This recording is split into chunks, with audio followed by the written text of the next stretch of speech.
आप सभी लोग जानते हैं कि 8 दिसंबर 2024 यानी रविवार को पड़ रही है मार्गशीर्ष महीने की सप्तमी तिथि। और दोस्तों, यह वह सप्तमी तिथि है जो मार्गशीर्ष महीने में पड़ने वाली सबसे बड़ी तिथि है, क्योंकि यह रविवार के दिन पड़ रही है और इसका बहुत ही बड़ा और विशेष महत्व होता है।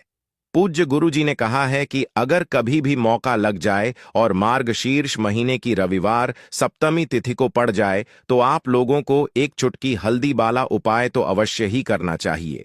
इन दोनों का संयोग बहुत कम आता है और इसी के साथ में गुरु जी ने अपनी शिव पुराण कथा में बताया है कि इस दिन आपको एक चुटकी हल्दी वाला उपाय तो आपको अवश्य ही करना चाहिए, क्योंकि ऐसा दिन पूरे साल में सिर्फ एक ही बार आता है।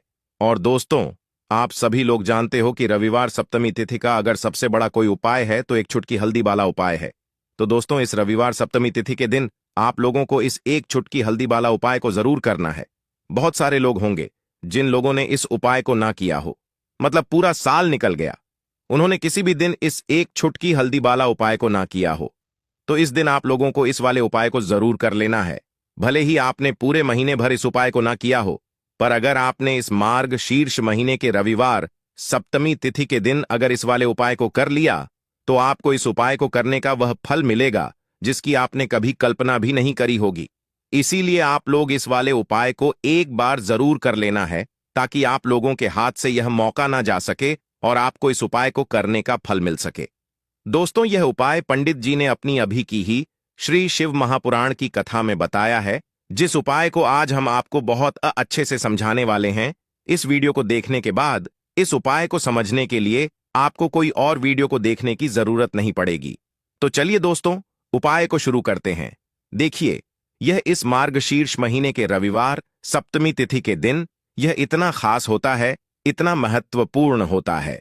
देखा गया है कभी कभी बड़े बड़े पूजा पाठ अनुष्ठान से जो मनोकामना पूर्ण नहीं होते, वह मार्गशीर्ष महीने के रविवार सप्तमी तिथि के दिन एक छोटे से उपाय करने से ही आपकी मनोकामना पूर्ण हो जाती है। और बहुत सारे लोगों ने इस उपाय को किया भी है और उनको इस उपाय को करने का फल भी जरूर मिला है। अगर आप लोग भी इस उपाय को करना चाहते हैं तो आप इस उपाय को पहले अच्छे से समझ लेना, सुन लेना, उसके बाद करना। आपको इस उपाय का फल जरूर मिलेगा। और इस उपाय को कर लेने से आपके घर में चाहे किसी भी प्रकार की दुख और समस्या क्यों ना चल रही हो, आपको उसका कारण भी नहीं पता है कि भाई यह समस्या किस कारण से चल रही है। उसका कुछ भी कारण हो सकता है, जैसे पितृदोष हो सकता है या किसी भी तरह का मंगल दोष भी हो सकता है। तो इस दिन आप लोगों को यह वाला उपाय कर लेना है। यह एक ऐसा उपाय है जिस उपाय को अगर किसी विशेष दिन पर किया जाए तो भाई उस विशेष दिन का जो है वह तो हमें मिलता ही मिलता है, पर हमने उस दिन पर इस उपाय को किया है तो हमें उससे भी बड़ा फल मिलता है, और फल बहुत जल्दी मिलता है, क्योंकि आप इस उपाय को बहुत ही बड़े और विशेष दिन पर कर रहे हो। तो चलिए अब उपाय के बारे में बात करते हैं, लेकिन उससे पहले आप लोगों को यह जानना आवश्यक है कि आखिर यह उपाय किस समय करना है, किसको करना है और कैसे करना है। तो चलिए हम आगे आपको वीडियो में एक एक करके बता देते हैं। लेकिन उससे पहले अगर आप लोग हमारे चैनल पर पहली बार आए हैं या फिर मेरी आवाज आज पहली बार सुन रहे हैं तो हमारे चैनल को सब्सक्राइब जरूर कर लेना और इस वीडियो को ला करके कमेंट बॉक्स में श्री शिवाय नमस्तुभयम ओम नमः शिवाय जरूर टाइप कर देना। तो दोस्तों, इस एक चुटकी हल्दी वाला उपाय को हमें इस रविवार सप्तमी तिथि के दिन कैसे करना है, किसको करना है, किस समय करना है और कहां पर करना है, ये सारे सवालों के जवाब आपको इस वीडियो में मिल जाएंगे। और जो ये वीडियो देखेगा भाई, उसको एक चुटकी हल्दी वाला उपाय जरूर करना चाहिए, क्योंकि इस दिन हल्दी का भी बहुत ही बड़ा और विशेष महत्व होता है। और जब बात आ जाए एक चुटकी हल्दी वाला उपाय की, तो यह सोने पर सुहागा वाली बात हो जाती है और यह एक बहुत ही बड़ा उपाय हो जाता है इस रविवार सप्तमी तिथि का। तो अब दोस्तों, इस एक चुटकी हल्दी वाला उपाय को आखिर करना किसको है, सबसे पहले हम लोग वह बात जान लेते हैं। तो देखो, घर की जो बड़ी माताएं बहनें होती हैं, उन माताओं बहनों में से कोई भी एक बड़ी माता बहन इस वाले उपाय को कर सकती है। और दोस्तों, अगर आप चाहे तो अपने घर में से सभी सदस्यों को भी इस उपाय को करवा सकते हैं। अगर किसी व्यक्ति की खुद की कोई मनोकामना है, खुद की कोई दुख और परेशानी है, जो कि वह अपने लिए ही करना चाहता है, इस वाले उपाय को तो वह खुद अपने लिए भी कर सकता है। बाकी अगर कोई घर में से ऐसा है जो कि अपने पूरे घर परिवार की सुख और शांति के लिए यह वाला उपाय करना चाहता है, तो भाई वह भी कर सकता है, उसमें भी कोई दिक्कत वाली बात नहीं है। कहने का मतलब यह है कि इस उपाय को हर एक सदस्य भी कर सकता है और पूरे घर परिवार के सदस्य के लिए घर की बड़ी माताओं बहनों में से कोई एक माता बहन भी कर सकती है। माताएं बहनें अगर घर में उपस्थित ना हो या वह यह वाला उपाय ना कर पा रही हो, तो फिर घर का कोई बड़ा सदस्य भी इस एक चुटकी हल्दी वाला उपाय को कर सकता है, चाहे फिर वह पुरुष ही क्यों ना हो, उसमें कोई भी दिक्कत वाली बात नहीं है। अब दोस्तों, जो अगला प्रश्न निकल कर आता है वह यह आता है इस उपाय को लेकर कि आखिर इस उपाय को हमें किस समय करना है, सुबह के समय करना है कि शाम के समय करना है। तो देखो, इस वाले उपाय को आप लोग सुबह के समय भी कर सकते हो और शाम के समय प्रदोष काल में भी कर सकते हो। अब अगर आप पूछो कि भाई सबसे उत्तम समय कौन सा रहेगा इस हल्दी का जल वाला उपाय को करने का, तो हम आपसे बस यही कहेंगे कि इस उपाय को आप सुबह के समय करेंगे तो ज्यादा बेहतर होगा। बाकी अगर प्रदोष काल शाम के समय भी करेंगे तो भी अच्छा होगा, उसमें कोई भी दिक्कत वाली बात नहीं है। तो अब दोस्तों, जो अगली सबसे बड़ी और महत्वपूर्ण बात आती है वह यह आती है कि सुबह अगर हम उपाय को करेंगे तो हमें कितने बजे से लेकर कितने बजे तक के बीच में करना है, और शाम के समय प्रदोष काल में करेंगे तो हमें कितने बजे से लेकर कितने बजे के बीच में करना है। तो देखो, सुबह जितनी जल्दी हो सके आप उपाय को करने की कोशिश करना। बाकी अगर किसी कारणवश लेट भी हो जाओ, थोड़ी देर भी हो जाए, तो 10 या 11 बजे तक भी आप उपाय कर लेना, पर 12 बजे से ज्यादा देरी ना हो। ठीक है, इस बात का ध्यान रखना।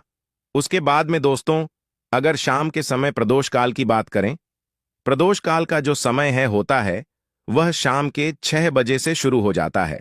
मतलब शाम के 6 बजे से लेकर शाम के 6 बजे से रात के 8 बजे के बीच में आप कभी भी इस वाले उपाय को कर सकते हो, उसमें कोई भी दिक्कत वाली बात नहीं है। देखिए, मार्गशीर्ष का पवित्र महीना होता है, भगवान विष्णु को समर्पित मार्गशीर्ष का महीना होता है। भगवान विष्णु को समर्पित सप्तमी तिथि भी होती है। भगवान विष्णु को समर्पित 3 शुभ योग, 3 दुर्लभ तिथिवार यह अगर मिल गए हैं तो आपको आज के दिन एक विशेष उपाय करना है। आप आपके घर में आपके घर का जो मटका है, जो ठंडा जो जल है, माटी का जो मटका है, उस माटी के मटके के जल से आपको वह जल जो है वह तांबे के पात्र में लेना है, और इस पात्र के अंदर आपके रसोई घर से आपको एक छुटकी हल्दी इस पात्र के अंदर आपको मिला देना है। हल्दी शुद्ध होनी चाहिए, हल्दी पवित्र होनी चाहिए। ध्यान रखना, हल्दी में कोई अन्य मसाले मिले हुए नहीं होने चाहिए। पीसी हुई हल्दी आपको इसके अंदर डालना है, और इस हल्दी मिश्रित जल से आज इस मार्गशीर्ष की सप्तमी पर रविवार के दिन पर आपके घर के आसपास जो भी केले का वृक्ष हो, केले के वृक्ष के वहां पर जाना है, और आज के दिन आपको पूर्वमुखी होकर के केले के वृक्ष को प्रणाम करना है। सप्तमी का दिन है, भाग्य का उदय करने के लिए होता है। देखो, जब आप तांबे के पात्र के अंदर एक छुटकी हल्दी डालोगे तब आपको ओम ब्रह्म बृहस्पति नमः इस मंत्र का कम से कम 11 बार जाप करना है। और जब आप केले के वृक्ष के वहां पर जाओगे और केले के वृक्ष को प्रणाम करोगे, सप्तमी का दिन केले के वृक्ष को अगर आप निहारते हैं तो आज के दिन आप साक्षात भगवान विष्णु को निहारते हैं। केले का देव वृक्ष बहुत ही पवित्र, बहुत ही पॉजिटिव एनर्जी, जो कि आपके भाग्य, जो आपका रूठा हुआ भाग्य है, उसे चमकाने में सहायक होता है।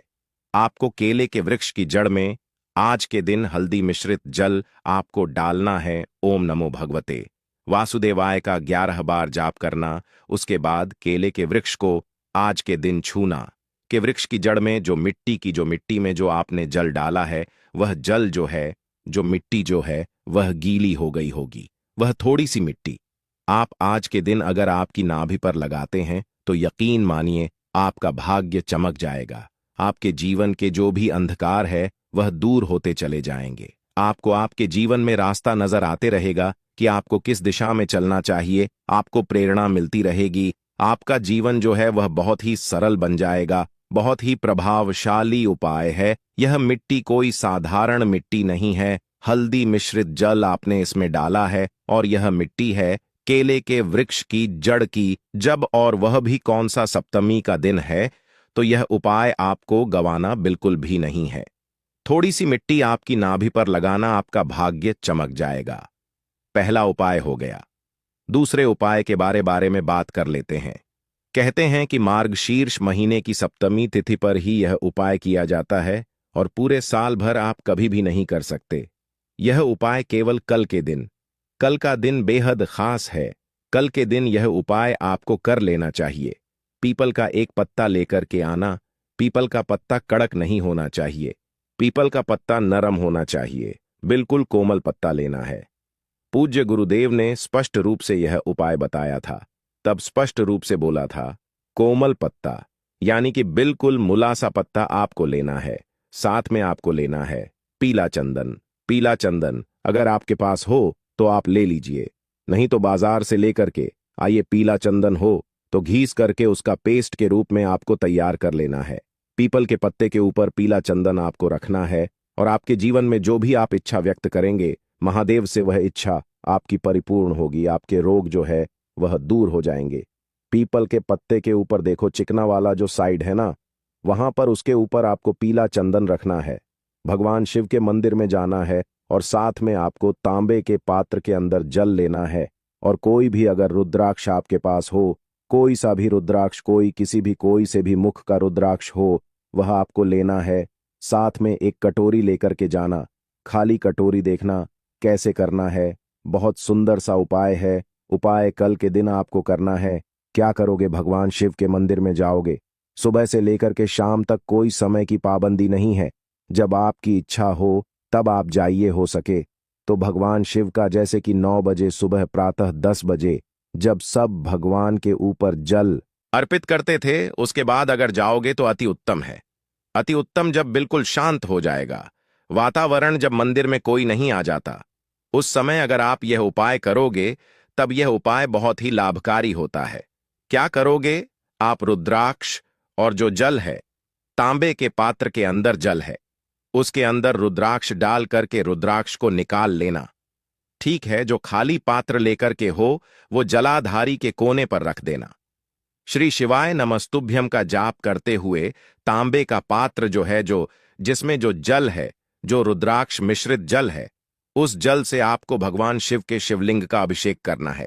जैसे ही जल जो है भगवान शिव के शिवलिंग से बहता हुआ, जलाधारी के वहां से आता हुआ, वो आपको जल जो है उस जल को झेल लेना है ज्यादा जल को झेलना, क्योंकि यह जल आपको लगातार 22 दिनों तक पीना है। जल को पीना है, समझ में आई बात? ये जो जल है आप साइड में रख लीजिए।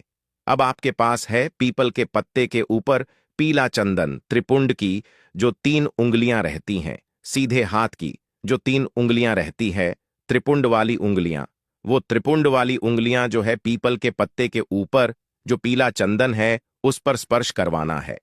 और इन तीनों उंगली को कटी भाग, भगवान शिव और माता पार्वती जिससे जुड़े हुए रहते हैं उसे कटी भाग कहते हैं, कटी भाग के वहां पर स्पर्श करवाना है। फिर उसके बाद आपको माता अशोक सुंदरी वाला जो स्थान है वहां पर स्पर्श करवाना है। आगे आपको बात समझ में। अब आप क्या करोगे, ध्यान रखना। कटी भाग पर टच करवाया, फिर माता अशोक सुंदरी वाले स्थान पर टच करवाया। अब जो पीला चंदन है उस पीले चंदन को वापस से निकालना है। कटी भाग वाला भी पीला चंदन निकालो और उसके बाद माता अशोक सुंदरी वाले स्थान पर जो पीला चंदन है उसे वापस से निकालोगे। उसके बाद जो पीपल के पत्ते के ऊपर जो पीला चंदन है उसी के अंदर यह आपको वापस से मिला देना है। जितना भी निकल जाए, ऐसा नहीं है कि पूरा ही निकालना है। 70 पर में निकल जाए, 80 पर भी निकल जाए, जितना पीला चंद आप वापस से निकाल करके लेकर के आओगे अति उत्तम रहेगा। आपको क्या करना है, पीले चंदन के ऊपर जो पीपल का पत्ता है उसी के ऊपर आपको यह रख देना है। अब यहां पर एक चीज समझना, ये जो जल आपने झेला है और यह पीपल के पत्ते के ऊपर यह जो चंदन है, ये दोनों घर पर लेकर के आना। आप भगवान शिव से आग्रह करना कि ये जो मेरी बीमारी है ये दूर हो जाए, मेरी जो मनोकामना है ये परिपूर्ण हो जाए। ऐसी कामना करते हुए घर पर आ जाना। अब उसी दिन से आप क्या करोगे, जिस भी व्यक्ति को नेत्र संबंधित कोई परेशानी हो, जिस भी व्यक्ति को कंठ संबंधित कोई परेशानी हो, जिस जिस भी व्यक्ति को कोई भी परेशानी हो, उस व्यक्ति को तिलक करना है पीले चंदन का लगातार 22 दिनों तक। पीले चंदन का तिलक करना है। साथ ही साथ वह जो जल आप झेल करके लाए हो, ना थोड़ा थोड़ा जल 22 दिनों तक एक एक चम्मच भी पियोगे तो 22 दिनों तक लगातार उस व्यक्ति को इस जल का सेवन करना है। उस व्यक्ति की जो भी बीमारी होगी, निश्चित तौर पर वह बीमारी दूर होना शुरू हो जाएगी। नेत्र संबंधित कोई परेशानी है तो नेत्र में भी आप पीला चंदन हल्का सा टच कराना है। बस बस बस यह उपाय करना। यह उपाय केवल और केवल कल के दिन ही किया जाएगा, नहीं तो आप जब यह उपाय करना चाहो तो फिर अगले साल ही यह उपाय होता है। तो विशेष ध्यान रखना, कल का दिन गंवाना नहीं है। हो सके तो कल के दिन यह सुंदर सा प्यारा सा उपाय आप जरूर करना। यह हो गया दूसरा उपाय। अब इस वीडियो में हम आखिरी उपाय के बारे में बात करेंगे, जो कि है तीसरा महा उपाय। द्विजेश महादेव का उपाय बहुत प्यारा सा उपाय है। इस उपाय की करने के लिए मात्र आपको तांबे के पात्र के अंदर जल लेना है। इस जल को कैसे आपको चढ़ाना है, पहले यह समझिए। यह भी वैशाख के पवित्र महीने में ही यह उपाय किया जाता है। तो कल के दिन आप सप्तमी तिथि के दिन यह उपाय कर सकते हैं। तांबे का पात्र लेना, उसके अंदर जल भरना, पूरा जल भर लेना। ठीक है, अब आप क्या करोगे, भगवान शिव के मंदिर में जाओगे। अब यहां पर देखो शिवलिंग है, जलाधारी है। यहां से जलाधारी के यहां से जल आपको डालते हुए आना है और उसके बाद शिवलिंग पर नहीं डालना है, पूरे गोल घूम जाना है। आपको पार्वती माता के हस्त कमल के वहां पर पूरा जल डालते हुए आपको वापस से जलाधारी के वहां पर आ जाना है, कोने तक। ठीक है, अब आप क्या करोगे, यहां से वापस से देखो जल की धारा टूटनी नहीं चाहिए। यहां से वापस से जल आप लेते हुए जाओगे और भगवान शिव के शिवलिंग पर द्विजेश महादेव के नाम से आप अर्पित कर दोगे। यह बिल्कुल नया उपाय है जो आपकी भाग्य की, यह बिल्कुल नया उपाय है जो कि आपकी मनोकामना परिपूर्ण करेगा। और यह उपाय केवल और केवल मार्ग शीर्ष महीने की रविवार सप्तमी तिथि में ही किया जाता है। तो यह उपाय भी कल के दिन आप कर सकते हैं। मनोकामना पूर्ति के लिए बहुत खास यह उपाय है। तो दोस्तों, यह थे पूज्य गुरुजी द्वारा बताए गए कुछ बहुत ही खास उपाय। अगर आपको जानकारी अच्छी लगी हो तो वीडियो लाइक करिएगा। मिलते हैं फिर एक नए वीडियो के साथ। श्री शिवाय नमस्तु भयम।